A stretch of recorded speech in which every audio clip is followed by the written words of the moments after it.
Tere ka minu poolt siis selle probleemi nagu nii-öelda sissejuhatuseks ja selle olemuse viimiseks üks slaid statistikat, see on Eurostatist võetud statistilised numbrid, ütleme, ettevõtluse kohta nagu. Kui näiteks erinevates foorumites on aeg-ajalt öeldud, et Eesti ütleme selline ettevõtlusaktiivsus võib-olla ei ole piisavalt suur ja Eesti inimesed ei taha ettevõtlusega tegeleda, siis tegelikult numbrid seda väga ei kinnita. Kui me vaatame ettevõtete arvu, mis nüüd on taandatud ütleme, elaniku arvu kohta, siis tegelikult need numbrid on meil täitsa okeiga. Võrreldes siis nüüd Eesti on siis näiteks ole see sinine, Euroopa keskmine on siis punane, ja siis paar näidet ka teistest riikidest ka. Ja siis seal meil tegelikult midagi eriti häbeneda ei ole. Aga kui me vaatame nüüd ettevõtete majandusnäitajaid, siis seal hakkavad probleemid kohe ilmnema. Et kui me vaatame näiteks käivet, et siis Eesti ettevõtete käive keskmiselt on ikkagi oluliselt väiksem.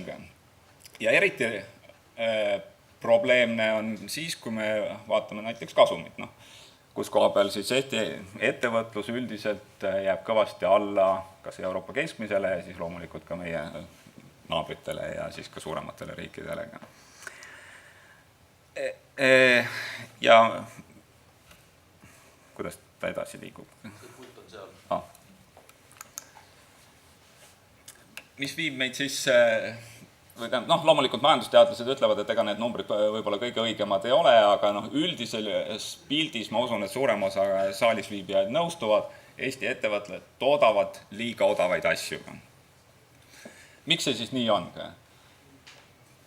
Loomulikult on seal erinevaid põhjusi ka, aga üks oluline aspekt selle juures on see, et Eesti ettevõtete tehnoloogiline baas ja võimekus on suhteliselt madal. Jällegi võib küsida, et aga miks siis ettevõtted ei investeeri tehnoloogilisse baasi või uute seadmete ja tehnoloogiate kasutusele võtta? Muidugi, seal on ka jällegi mitmeid põhjusi, aga minu arvates üks oluline aspekt, eriti kui me räägime siin mingisugustest väikesest ja keskmise suurusega ettevõtetest, on see, et ettevõtetes jätku kompetentsi ja võimekust õigete tehnoloogia investeeringute tegemiseks. Kusjuures minu hinnangul loomulikult raha on ka teatud juhtudel probleem, aga raha ei ole nii suur probleem, kuivõrd just see kompetentsi puudus. Ja lahenduseks võikski olla siis, et luua mingisugune tugiorganisatsioon, mida võiks nimetada tehnoloogiaagentuuriks, mille eesmärgiks on toetada ettevõtteid tootmistegevuse uute tehnoloogiate väljavalimisel ja juurutamisel. Sest kui me näiteks tuletame meelde, mis on Aasia riikide sellise majandusliku edukuse üks võti, oligi ju see, et nad hakkasid järjekindlalt riiklikul toel ettevõtetes juurutama maailma absoluutselt tipptasemel tehnoloogiat, mille baasil siis, eks ole, loodi kõik need uued huvitavad tooted ja alles siis alustati tegelikult väga massiivset uute tehnoloogiate loomist siis siseriiklikult, aga kõigepealt vaadati ikkagi, mis tase maailmas on, võeti absoluutne tipp üle ja siis mindi sealt edasi. Siis selle tehnoloogiaagentuuri sisuks võikski olla, et siis eesrindlike tehnoloogiate ülevõtmiseks ja rakendamiseks ning optimaalsete investeerimisotsuste tegemiseks kaasata ettevõttesse ajutiselt laialdane kompetents erinevatest valdkondadest ja erinevate valdkondade spetsialistid.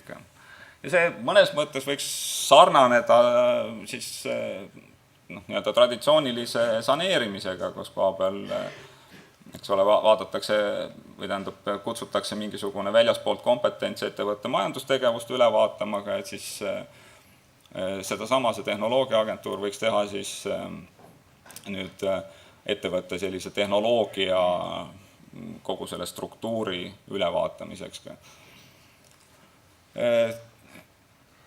Sest selline ettevõtete nõustamine võiks anda oluliselt suurema kindluse siis nüüd ettevõtte omanikel ja ettevõtte juhtidel selle objektiivsete ja efektiivsete investeerimisotsuste tegemisel.